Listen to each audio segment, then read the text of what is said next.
Bon, salut, je vais vous expliquer donc comment créer une table de valeur d'une fonction sur une Casio. Donc là, c'est le modèle Graph 85, mais bon, c'est le même principe avec la 35 plus, hein, les mêmes menus en tout cas. Donc ici, les menus qu'on voit dans l'écran d'accueil. Donc voilà, donc nous, on va aller dans table.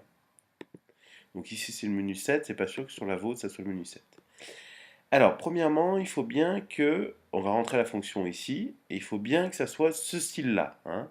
Donc, on peut changer le style, il y a plusieurs styles. Nous, ce qu'on veut, c'est bien un y égal, hein, pas un r, ni un paramètre, etc.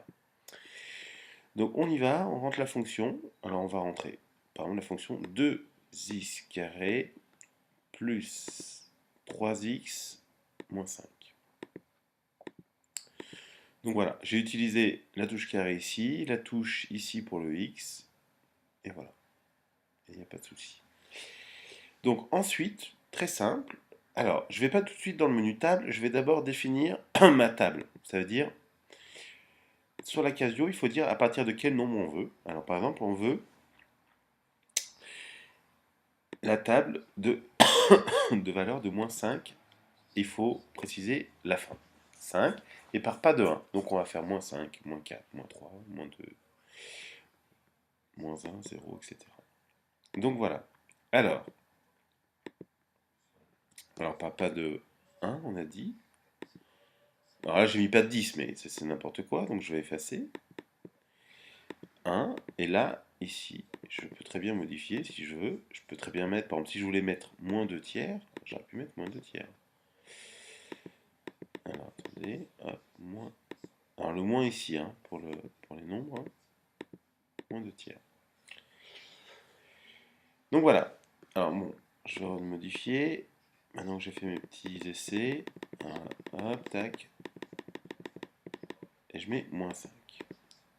Donc voilà, et maintenant, je peux aller dans table, ici, F6, hein. Avant c'était F5, là c'est F6. Et là, j'ai l'image de moins 5 par la fonction 2x carré plus 3x moins 5. J'ai l'image de moins 4, qui est 15, l'image de moins 3, qui est 4, etc., etc. Donc voilà, voilà. Alors, par exemple, imaginons que je cherche à résoudre l'équation f de x est égal à 0.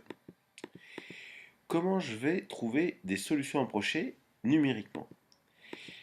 Et bien là, par exemple, entre moins 3, l'image de moins 3, c'est 4. L'image de moins 2, c'est moins 3.